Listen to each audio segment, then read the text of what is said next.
noite. Eu sou o William Galvão e começa agora o Jornal da Justiça desta sexta-feira, 6 de outubro. O plenário virtual do Supremo dá início ao julgamento de mais 6 ações contra envolvidos nos atos antidemocráticos de 8 de janeiro. Esse é um dos destaques de hoje e você acompanha também nesta edição. Morre ministro aposentado do STF, Moreira Alves, que presidiu a sessão de instalação da Assembleia Nacional Constituinte. Corregedoria Nacional vai apurar conduta de desembargador do TRF da 6ª Região por supostas violações aos deveres funcionais. E ainda, projeto do Judiciário do Paraná promove ressocialização de condenados por meio do cultivo de hortas orgânicas.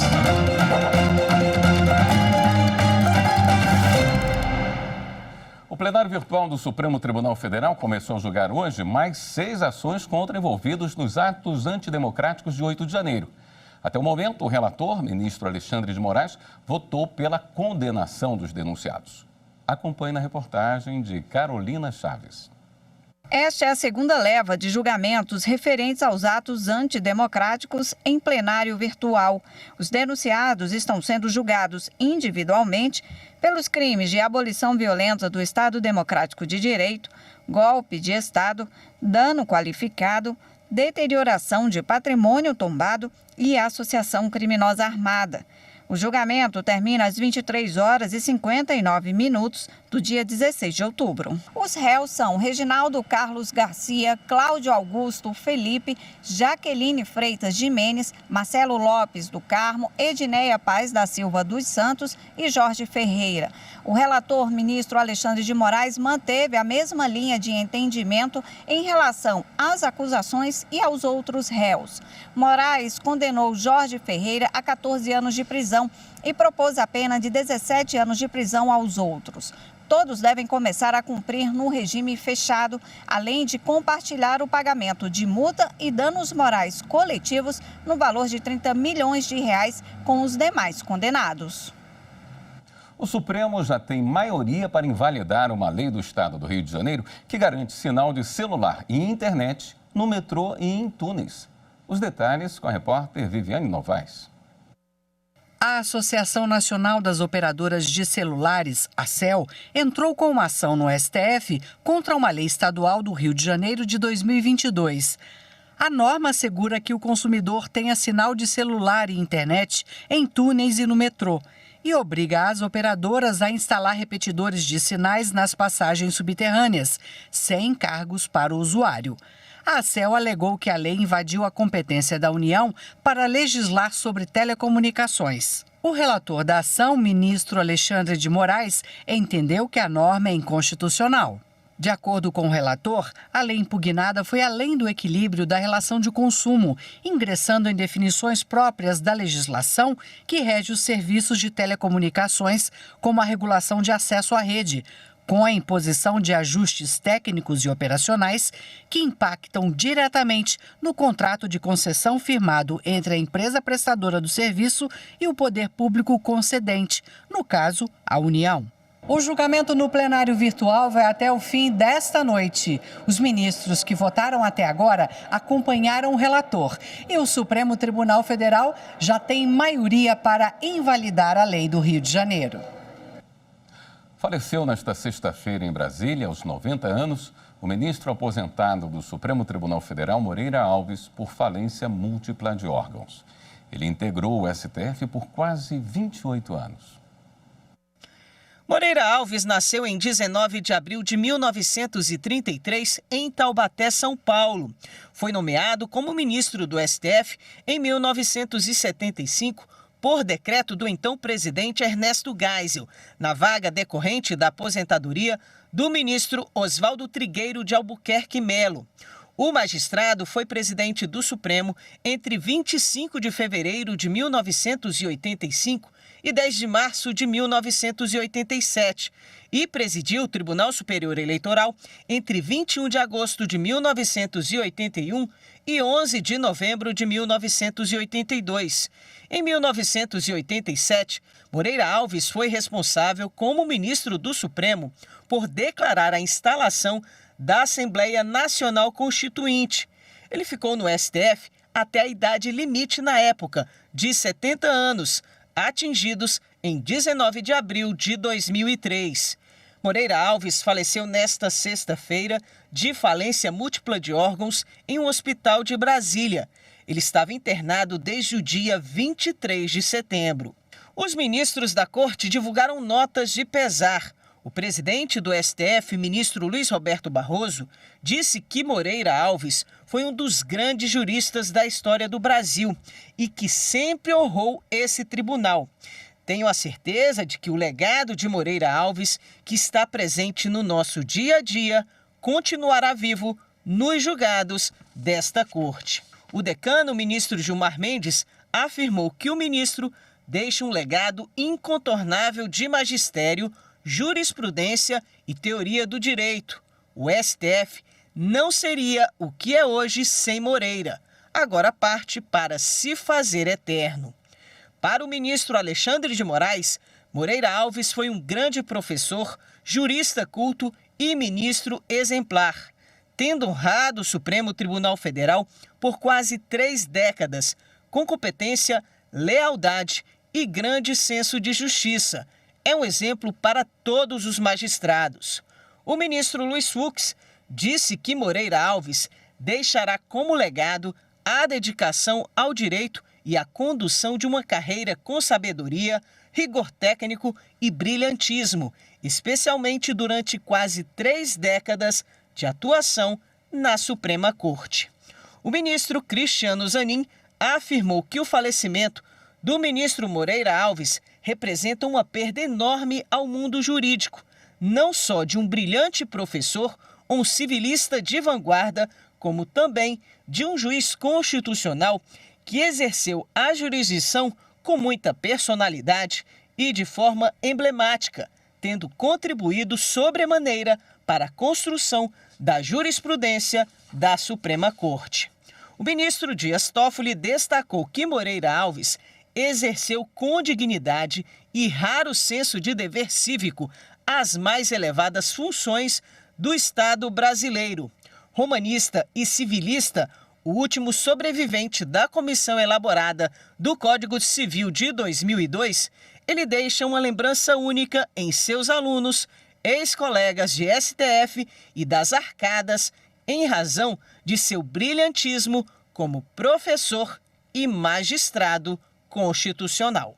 O ministro Nunes Marques lembrou que Moreira Alves legou ao Brasil contribuição inestimável como Procurador-Geral da República e como ministro do Supremo Tribunal Federal.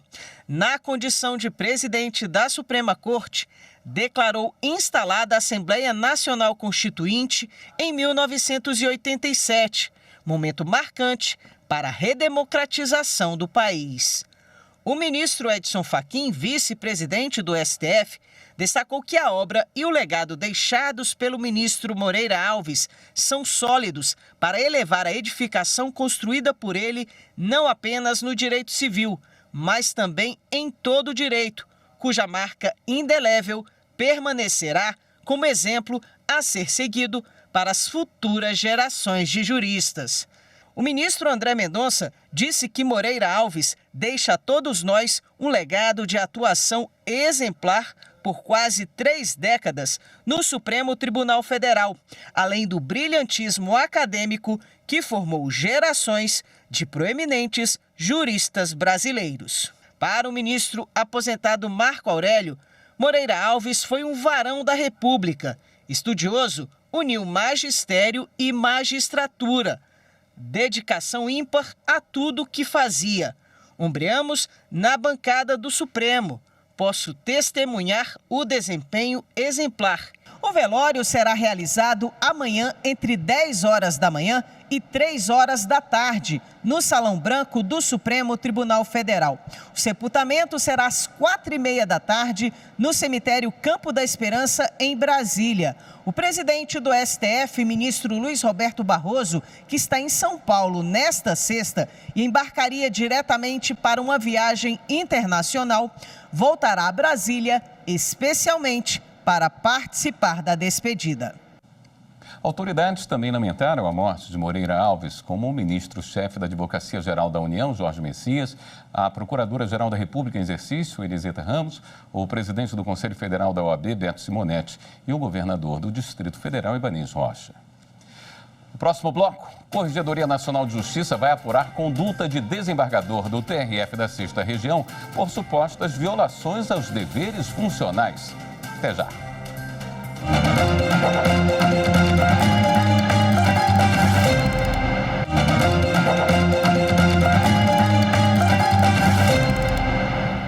A Corregedoria Nacional de Justiça vai apurar a conduta do desembargador Evandro Reimão dos Reis, do Tribunal Regional Federal da 6ª Região, em Belo Horizonte.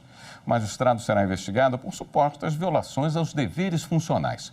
Além de problemas na gestão de processos, uma correição extraordinária realizada no gabinete dele em agosto deste ano constatou comportamento explosivo no trato com os servidores e com outros desembargadores do tribunal. O Conselho Nacional de Justiça recomendou que todos os tribunais do país adotem um novo protocolo para julgamento das ações de danos ambientais. Repórter Pablo Lemos.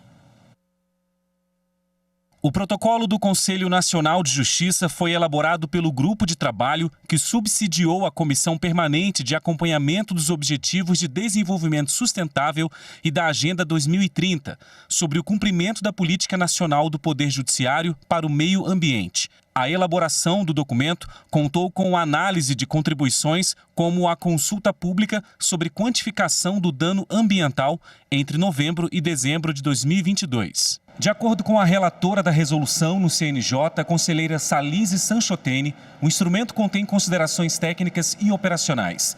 Também traça diretrizes para que os julgamentos de ações ambientais, tanto cíveis quanto criminais, possam garantir a efetividade do direito ao meio ambiente ecologicamente equilibrado para as presentes e futuras gerações. A recomendação do CNJ aborda ainda o uso de provas produzidas exclusivamente por sensoriamento remoto ou obtidas por satélite, que poderão ser consideradas no processo. A intenção é que, periodicamente, o documento seja revisado e ampliado. E agora a gente fala sobre uma decisão do Superior Tribunal de Justiça para a 6ª turma da Corte. Durante um interrogatório, atribuir culpa a um terceiro não permite o aumento da pena base do réu. Samanta Peçanha. O réu foi condenado por tráfico de drogas a 5 anos e 10 meses de reclusão. Ao fixar a pena base, as instâncias ordinárias valoraram de forma negativa a culpabilidade, pois, na tentativa de se defender, ele alegou que as drogas encontradas na casa dele teriam sido colocadas ali pelo vizinho. No habeas corpus impetrado no STJ, a defesa sustentou que o fundamento usado para valorar negativamente a culpabilidade do acusado não é idôneo, razão pela qual requereu o redimensionamento da pena. Por unanimidade, o colegiado concedeu o habeas corpus para reduzir a pena para 5 anos de reclusão. A 6ª turma entendeu que o fato de o acusado mentir durante o interrogatório policial, atribuindo falsamente o crime a outra pessoa, não é motivo para que a culpabilidade seja valorada negativamente no cálculo da pena. Segundo o relator, ministro Rogério Schietti Cruz, o interrogatório não pode ser usado retroativamente para incrementar o juízo de reprovabilidade de um crime cometido no passado. O relator observou que, ainda que o falseamento da verdade possa eventualmente justificar a responsabilização do réu por crime autônomo, isso não significa que essa prática no interrogatório autorize o aumento da pena base. O ministro também ressaltou que, se a negativa do vizinho enfraquece a versão apresentada em autodefesa pelo réu, ela não é suficiente para responsabilizá-lo penalmente pelo que disse no interrogatório. Para o relator, a análise de situações capazes de legitimar o aumento da sanção penal não pode depender de eventos futuros, incertos e não decorrentes diretamente do fato imputado na denúncia. Para o TST, é lícita a gravação apresentada por um motorista de caminhão para demonstrar que ele recebia valores por fora da transportadora para a qual trabalhava. As informações com Evelyn Araújo. O motorista motorista disse na reclamação trabalhista que recebia R$ 1.700 por mês em comissões, mas a empresa lançava esses pagamentos no contra-cheque como pernoite ou alimentação.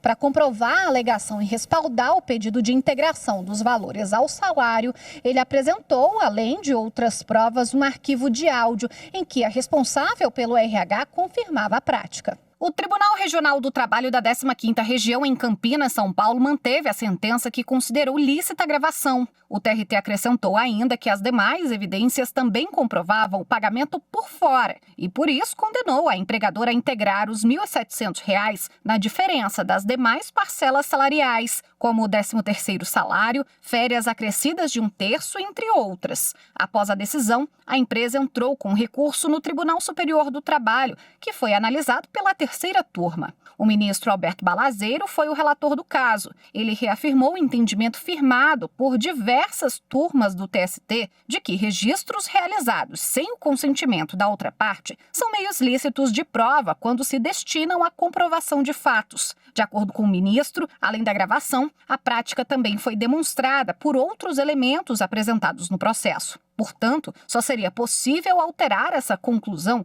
com o reexame de fatos e provas, o que não é possível, segundo a jurisprudência do tribunal. A decisão foi unânime, mas ainda cabe recurso.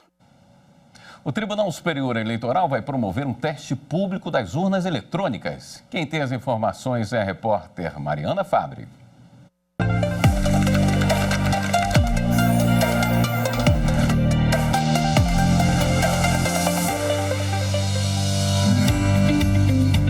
Pessoas pré-inscritas para participar do teste público de segurança da urna 2023 vão inspecionar o código-fonte da urna. A análise dos sistemas poderá ser feita entre os dias 9 e 13 de outubro ou entre 16 e 20 do mesmo mês. Os participantes individuais e os representantes de cada equipe devem agendar, com no mínimo 48 horas de antecedência, a visita à sede do Tribunal Superior Eleitoral em Brasília. Essa etapa servirá de base para os planos de testes que serão apresentados à comissão reguladora do evento. O teste da urna será realizado de 27 de novembro a 1º de dezembro.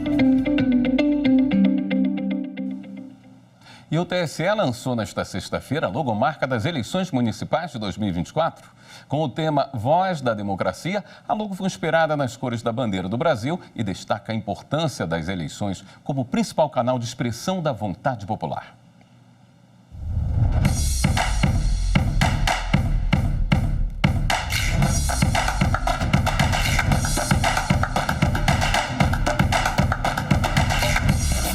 Voz da Democracia. Vem aí, eleições 2024. A seguir, a gente fala sobre o projeto de ressocialização do Judiciário Paranaense, feito a partir do cultivo de hortas orgânicas. Voltamos já.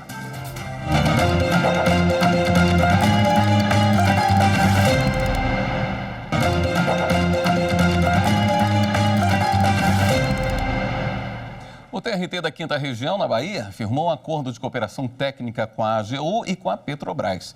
A ideia é reduzir a litigiosidade e aumentar a racionalização dos processos. Carolina Vasco. O TRT da Bahia firmou um termo de cooperação técnica com a Petrobras e um acordo de cooperação com a Advocacia Geral da União. Ambos envolvem processos na fase de execução e aconteceram durante a Semana Nacional da Execução Trabalhista. Com esse comprometimento da Petrobras, com a assinatura desse termo de cooperação técnica, a gente vai ter essa possibilidade de que efetivamente a execução desses processos ela consiga se concretizar. Porque a maioria das parcelas são parcelas rescisórias, valores que não chegam realmente no total a 30 salários mínimos. Em relação à AGU também, a diminuição, uma redução dessa litigiosidade com desistência de recursos,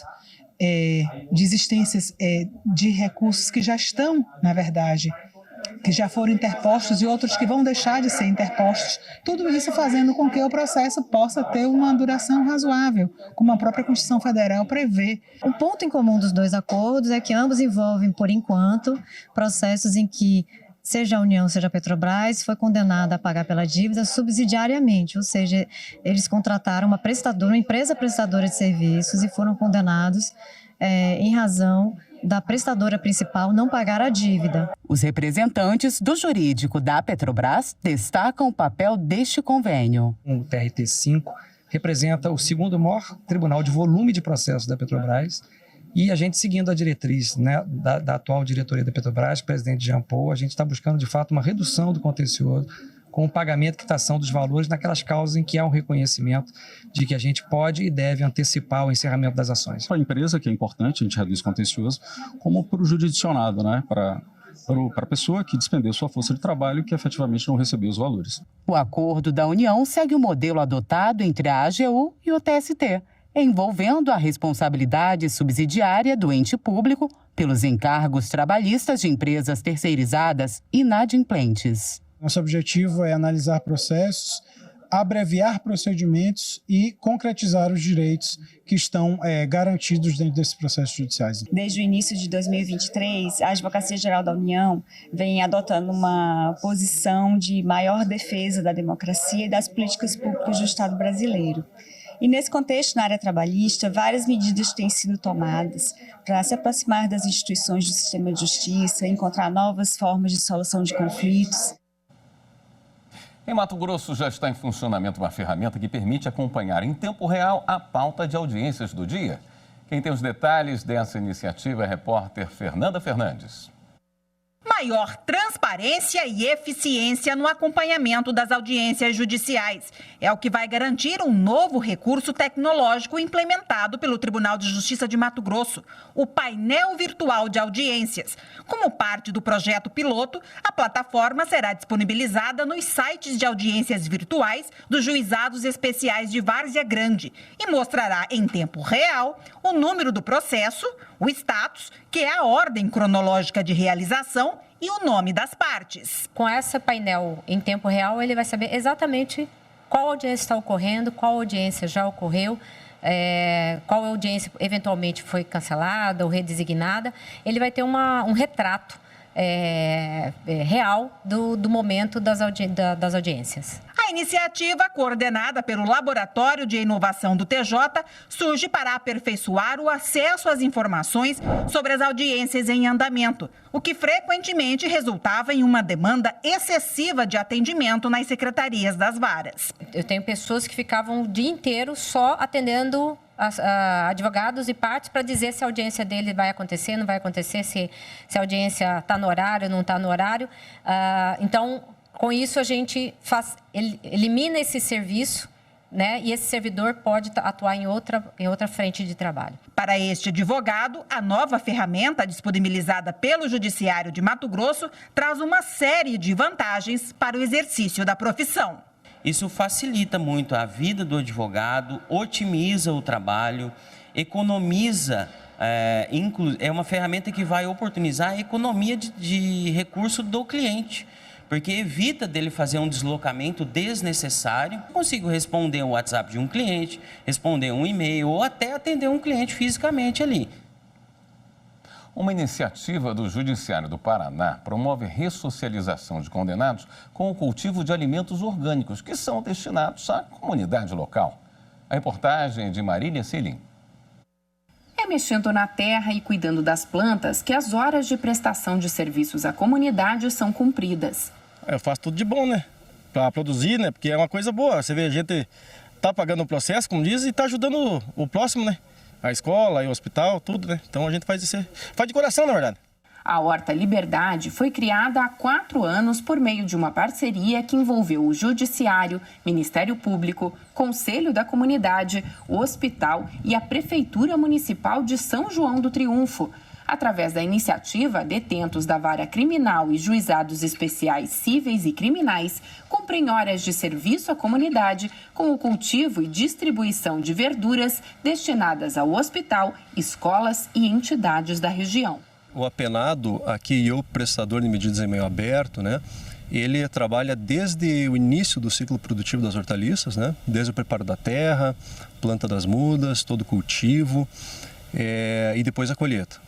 E depois ele também faz a distribuição para as entidades.